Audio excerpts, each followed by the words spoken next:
tujuannya adalah untuk menumbuhkan kebiasaan yang positif yang berkesadaran tanpa adanya paksaan.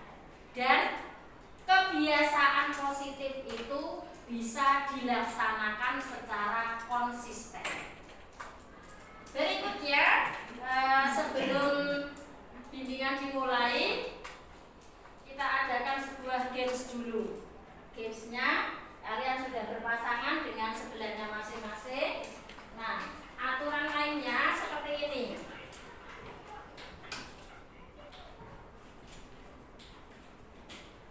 Silakan kalian berpasangan dengan sebelahmu. Kemudian kalian lakukan shoot, sweet.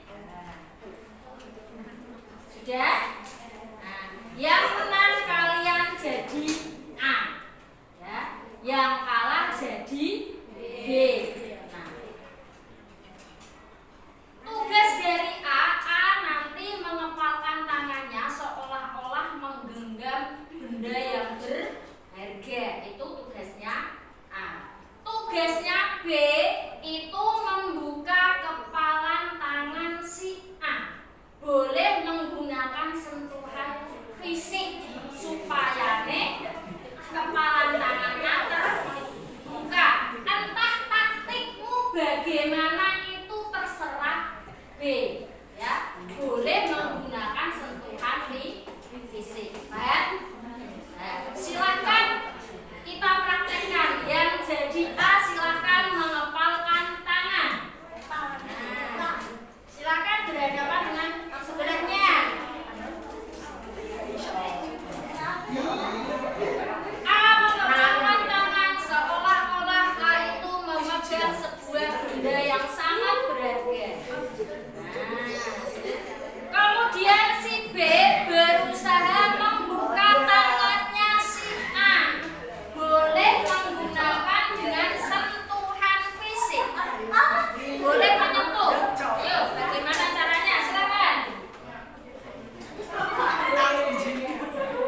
dipaksa semakin kuat. Itu tadi kalau menggunakan sentuhan fisik. Nah, terus berikutnya untuk yang ronde yang kedua. Nah, tadi pertanyaan untuk si A. Apa yang sudah kalian lakukan untuk membuka kepalan tangannya si B tanpa menyentuh? Apakah berhasil atau tidak berhasil? Apa? Apa dengan apa? Itu ya berarti sentuhan tuh. Apa?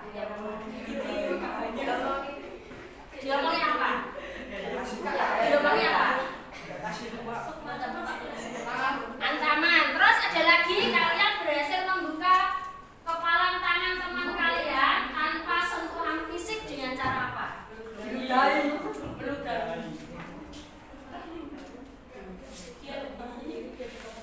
Ada dengan ancaman sudah. Terus ada lagi yang berhasil?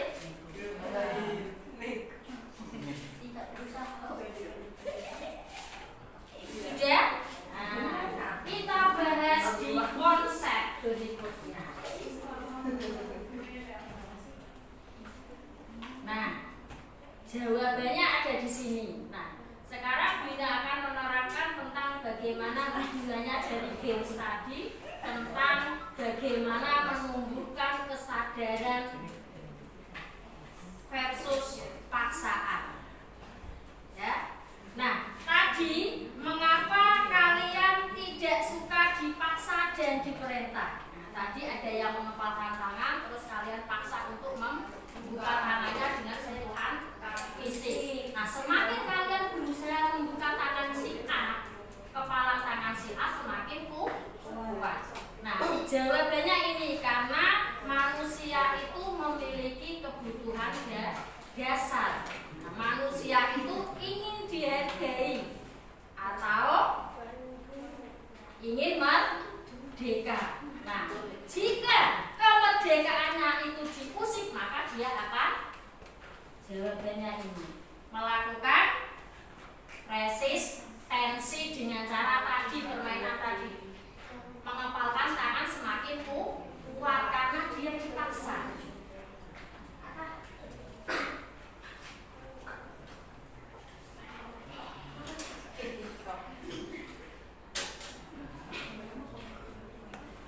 Berikutnya, untuk menumbuhkan kebiasaan yang berkesadaran tanpa adanya unsur paksaan. Nah, ini ada rahasianya. Nah, ada 10 tombol ajaib. 10 tombol itu ada pada diri kalian. Nah, jika kalian berhasil memunculkan atau menekan tombol itu, maka akan muncul perintah dalam diri kalian secara otomatis tanpa harus dipaksa oleh Bapak Ibu guru atau orang tua. Nah, apa itu 10 tombol ajaib? Yang pertama adalah kesenangan. Jika sesuatu itu kalian lakukan dengan dasar kesenangan, senang, joy, maka kalian akan melakukan sesuatu dengan tanpa paksaan. Tombol yang kedua adalah kebanggaan. Melakukan sesuatu atas dasar karena ada unsur kebanggaan. Ada perbedaan antara disiplin yang biasa dengan disiplin yang positif.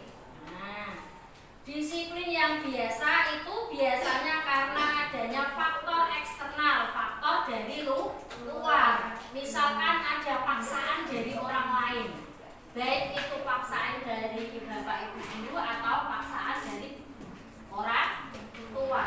Kamu harus ranking 1. Misalkan seperti itu yang contoh disiplin biasa. Terus yang kedua, sedangkan untuk yang disiplin positif bedanya adalah adanya kesadaran dari dalam diri kalian masing-masing. Contohnya seperti ini. Tadi saya contohkan seperti belajar. Nah, seorang anak mau belajar karena ada paksaan dari orang tua tadi, kamu harus rajin belajar.